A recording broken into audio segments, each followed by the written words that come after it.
Jadi salah satu inspirasi dakwah anak muda di seluruh Indonesia.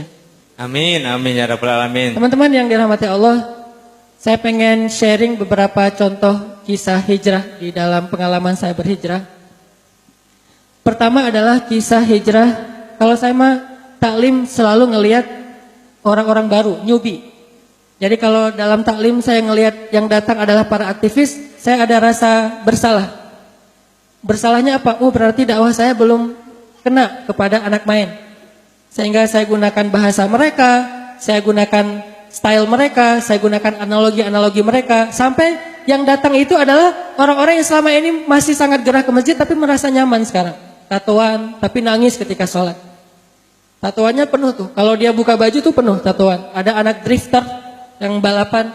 Sampai pernah ada adegan di masjid kita tuh namanya Masjid Al-Latif, markasnya pemuda hijrah.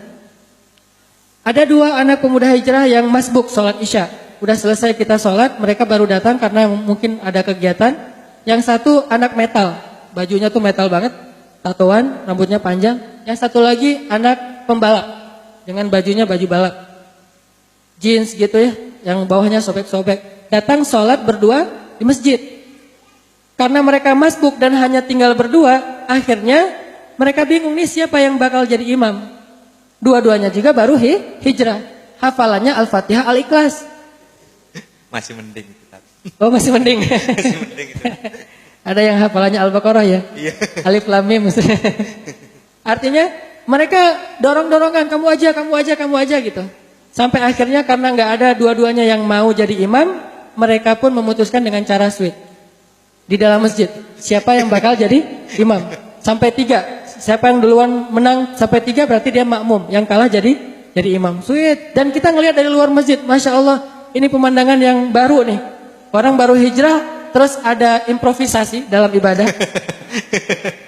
Namanya juga orang hijrah ya, improvnya luar biasa. Tapi saya ngelihat semangatnya, sweet. Akhirnya, jadi nggak mendahulukan yang paling akra'uhum, yang paling paham agama. Karena sama semuanya. Akhirnya ini ada fikih baru nih. Kalau nggak ketemu akra'uhum, paham agama, akhirnya sweet. Siapa yang menang dia yang jadi makmum. Ternyata anak metal yang jadi imam dan anak drifter yang jadi makmum. Dan sholatnya luar biasa. Walaupun sholatnya cuma baca Al-Ikhlas, tapi saya melihat air matanya mengalir di pipi mereka. Hanya Al-Ikhlas mengalirkan air mata. Kita udah baca Al-Baqarah, ngalir air mata karena kelamaan bacaannya. Oh, ini kapan rukuknya ini?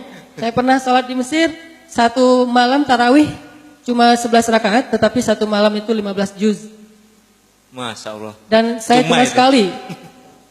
cuma sekali saya sholat di situ. Itu juga karena saya nggak tahu 15 juz. Diajak sama syekh saya namanya Syekh Tariq Faris, beliau guru saya dalam belajar Al-Quran. Beliau bilang, Hanan, yuk ikut saya. Ada tarawih bagus nih. Kan saya senang mencari imam-imam yang bacaannya powerful. Oh ya udah Syekh, saya ikut. Nggak ngasih tahu kalau 15 juz. Pas sholat rakaat pertama Alif Lam Mim, oh Al-Baqarah standar lah. Paling juga satu kali sholat tarawih itu 1 juz, 11 rakaat. Ternyata udah setengah juz, ini belum ruku-ruku. Mulai saya curiga. Wah, ini setengah juz nggak ada tanda-tanda ruku. Imamnya masih semangat ini. Sampai masuk saya qulus sufaha belum ruku. Akhirnya sampai akhir Al-Baqarah baru Allahu Akbar. Saya mengatakan dalam hati, ini cuma 2 rakaat saja, setelah itu saya pulang. Tapi rakaat kedua, Ali Imran.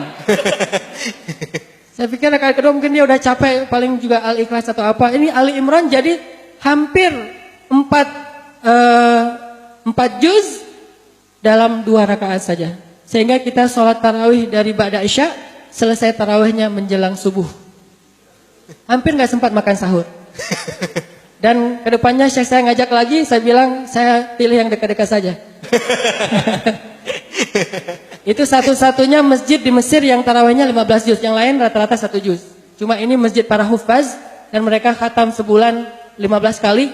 Dan setelah istirahat setiap 4 rakaat kita istirahat, saya nanya kepada seorang jamaah sebelah saya, kakek-kakek gitu.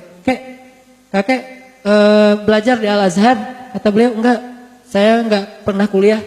Oh, kakek ngerti ayat yang dibaca? Enggak semuanya juga, walaupun orang Arab juga enggak semuanya ngerti Al-Quran. Karena bahasa Al-Quran ini jauh lebih tinggi daripada bahasa Arab. Apalagi kalau enggak pernah belajar agama. Kakek hafal Quran? Enggak. Kakek baru pertama ini ikut tarawih kayak gini. Saya sudah 10 tahun, Dek, Masya tarawih di Allah. sini. Setiap tahun saya tarawih di sini. Saya tanya kepada beliau, Kek, saya tuh belajar di Al-Azhar, jurusan tafsir Al-Quran. Saya hafal ayat yang dibaca, saya paham sedikit-sedikit. Tetapi dan saya lebih muda dari kakek. Kok saya nggak betah berdiri? Sedangkan kakek tenang aja. Saya udah garuk-garuk udah. Untung aja saya nggak bersin-bersin. Udah nggak. Imam nih lama banget. Beliau tenang khusyuk. Saya tanya, apa yang membuat kakek lebih betah dari saya? Kata beliau, kamu berdiri dengan tenaga kamu. Saya berdiri dengan iman. Masya Allah. Allahu Akbar.